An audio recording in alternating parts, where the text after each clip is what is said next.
சாத்தனூர்னு ஒரு ஊர், அங்கே கோவிந்தபுரத்துலேருந்து கிட்டக்க தான் இருக்குது, ஆடுதுறை கிட்டக்க. அங்கே ஒரு மூலன்னு ஒரு இடையன். அந்த இடையன் வந்து மாடு மேய்ச்சிட்டு அன்னைக்கு அவனுக்கு விதி முடியறது. மாடுகள்கிட்ட அவ்வளவு அன்பு. அந்த கோக்கள்லாம் குழந்தைகளாக பாவிச்சு அதுகளுக்கு ஆகாரம் கொடுத்து, தீர்த்தம் கொடுத்து, தடவி கொடுத்து, அதுக்கு இன்னொன்று பேர் வச்சு கொஞ்சுவான். யாருன்னா கோசம்ரக்ஷணம் பண்ணுறாளோ, நாட்டு பசுக்களை வேணுங்கிறதெல்லாம் அதுகளுக்கு செஞ்சு அதுகளை பாதுகாக்கிறாளோ, அவளுக்கு பிரயத்தனம் இல்லாமல் கிருஷ்ண கிருபை கிடைக்கும், 33 கோடி தேவதைகள் அனுகிரகம் கிடைக்கும். அந்த மாதிரி கோசாலையில் இருக்கிற மண்ணு கூட பவித்திரமானதுன்னு சொல்கிறான். மகான்கள்லாம் வருவா அந்த இடத்த தேடி.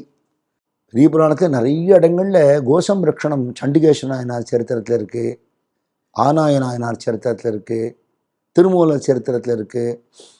மகாபெரிவா சொல்கிறார், சின்ன வயசில் நீ பால் குடிக்கிற காலம் வரலும் உங்கள் அம்மா உனக்கு பால் கொடுத்தா, அந்த காலம் தாண்டினதுக்கு அப்புறமும் நீ கடைசி மட்டுக்கும் பால் காப்பி டீ எல்லாம் குடிக்கிறியோ இல்லையோ, அந்த பால் கொடுக்குற அம்மா யாருன்னு கேட்குறாரு. கோமாதா இல்லையா? அதனால் அந்த தாயாரை கைவிடக்கூடாது.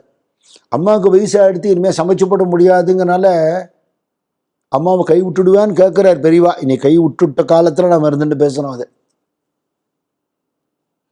மாதிரி கறவை நின்று போன பசுக்களை அடிமாட்டுக்கு கொடுக்கக்கூடாது, மகா பாவம்னு சொல்கிறேன். அதை நீ வச்சு காப்பாத்தினா அதுக்கான செலவுக்கு பல மடங்கு உனக்கு கொடுக்கும், அவ்வளவு அனுகிரகம் கிடைக்கும்.